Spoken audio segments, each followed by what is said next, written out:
Dennis, isn't it exhausting to maintain a degree of enthusiasm and optimism, knowing, as surely you must, that it is the infiltration of finance into the political realm that entirely dominates and controls outcomes? That as long as you have a Congress that represents donor interests, as long as you have a Congress where there are lawmakers that invest in companies that benefit from war, or in the case of Nancy Pelosi, it appears that she has incredible insight when it comes to the fluctuations in the big tech market. As long as there is money in politics in the way that there currently is, isn't it impossible and naive at best to imagine that we could actually implement the kind of changes that I think all of us recognize is necessary? Well, first of all, in my case, I've served in Congress for 16 years, the first time, and I won most of my elections while being outspent by the opposition without taking any money from corporations at all. Since the advent of Buckley versus Vallejo and Citizens United, Supreme Court cases which essentially let corporations control the American political system, the ability to raise money over the internet has never been more important. I mean, that's how I rely on getting into office. When I'm taking on these interest groups, I raise money over the internet. Kucinich.com is the website that people can go to. But what that does, that enables me to be free.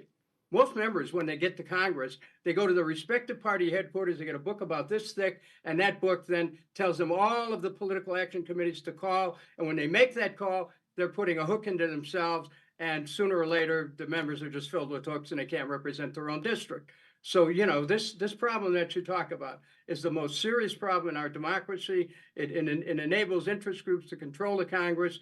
And, one of the things that I've been able to do with the help of a lot of people is to be a free agent. So I can't be bought and I can't be bossed. And that puts me in a position of being able to make a difference. And one final thought, Russ, I'd like you to think about this.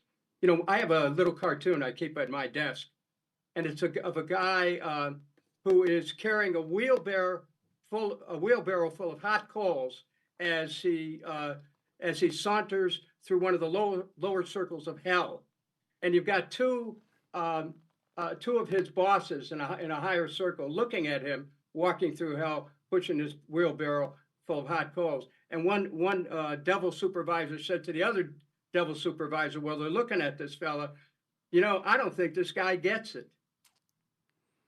Well, I get it, okay? I get what's happening in Washington. And I think that one person can make a difference.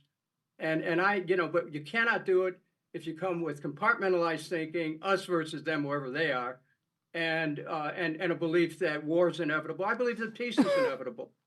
But we have to embrace and embody principles of peace in our consciousness. And part of the problem, America's gripped right now by a false consciousness, which says war is inevitable. And as a result, war becomes a self-fulfilling prophecy.